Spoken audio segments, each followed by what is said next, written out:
So after what felt like the longest month ever, the fire ban here has finally been. The fire ban is over! Woo!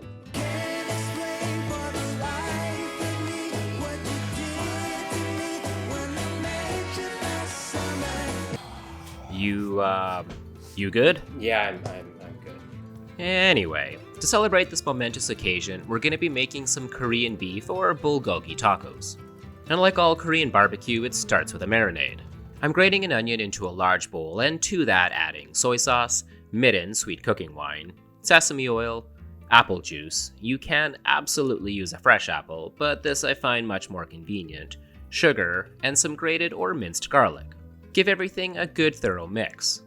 For the beef, bulgogi is generally done with ribeye, but I'm going to be using this nice piece of chuck instead. Chuck is a fairly tough cut with a ton of flavor, and it's usually used for ground beef, so the marinade will definitely help with this. You're going to want to let this sit for at least 2 hours, but overnight is best. The next thing we'll be making is a crema for on top, so in a small bowl combine sour cream, gochujang, fermented hot pepper paste, the juice from half of a lime, and some kosher salt. Stir to combine, then set aside in the fridge. Now, if you watch my channel regularly, you'll know how much I love pickles, and these tacos will be no exception. I'm slicing them a bit thicker than I would normally go on my Japanese Madnolin, which I'll have a link for in the description. Hit them with some kosher salt and sugar, then toss to combine and set aside for a good 10 minutes until they've released a bunch of water.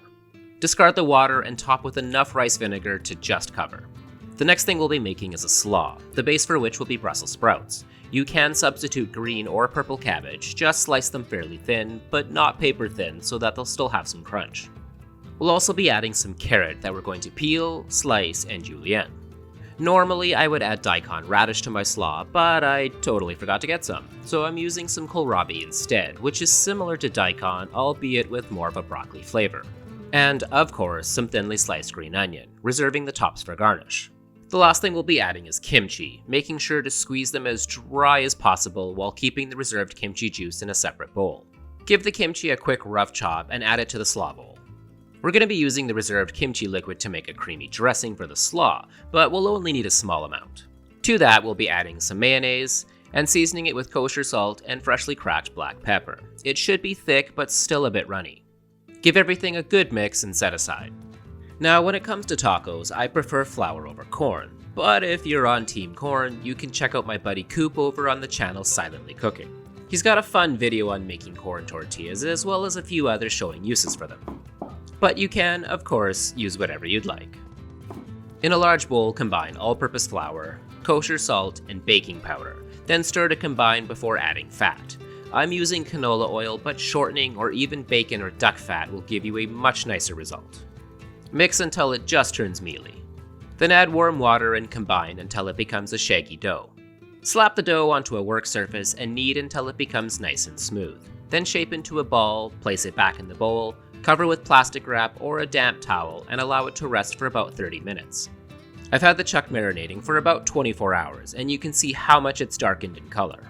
Place the beef on some paper towel and get it as dry as you possibly can, before rubbing the outside with canola oil and generously seasoning it with kosher salt and freshly cracked black pepper. Oh, how I've missed that smell.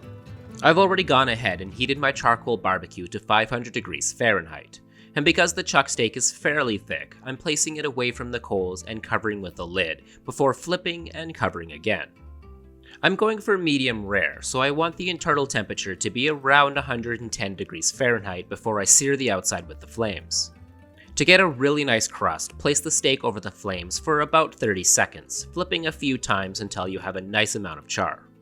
While the steak is resting, we can go ahead and finish off the tortillas. Using a bench scraper, divide the dough into 8 equal pieces. If you have a digital scale, you'll want them to roughly be 30 to 35 grams apiece. Then roll them into rough ball shapes and allow them to rest for about 10 minutes. Now there's a few different ways you can shape them. A cast iron tortilla press like this one is pretty handy and can be used to make quite a few different things. I'll have a link in the description for this as well. Using parchment paper or a plastic seal bag, place a dough ball in the center and press firmly, holding for about 5 to 10 seconds. The other way to shape them is to place them on a lightly floured work surface and roll them out with a rolling pin. To make them as even and round as possible, pull down with the rolling pin, make a 90-degree turn, then pull down again. repeating until you have a thin, uniform shape. Using cut pieces of parchment paper will help keep them separated. Once they're all shaped, heat a cast iron pan over medium-high heat. You want this pretty f***ing hot, so let it heat until it's lightly smoking before adding the dough. After about 30 seconds, once they're nice and bubbly, give them a flip and cook for another 30 seconds. Place the finished tortillas on a plate covered with some paper towel or a clean rag to keep them warm and steamy. Then slice the steak as thinly as possible, always against the grain, to keep them nice and tender. Then bust out your fanciest bowl and pile the bulgogi nice and high, and to make them extra delicious, top with the remaining pan juices. Bust out another fancy bowl and top with the kimchi slaw. Bust out yet another fancy bowl and fill with the pickles. Bust out a fancy squeeze bottle and fill it with the gochujang crema. Last but not least, some fresh lime slices. And that's it. Korean bulgogi beef tacos.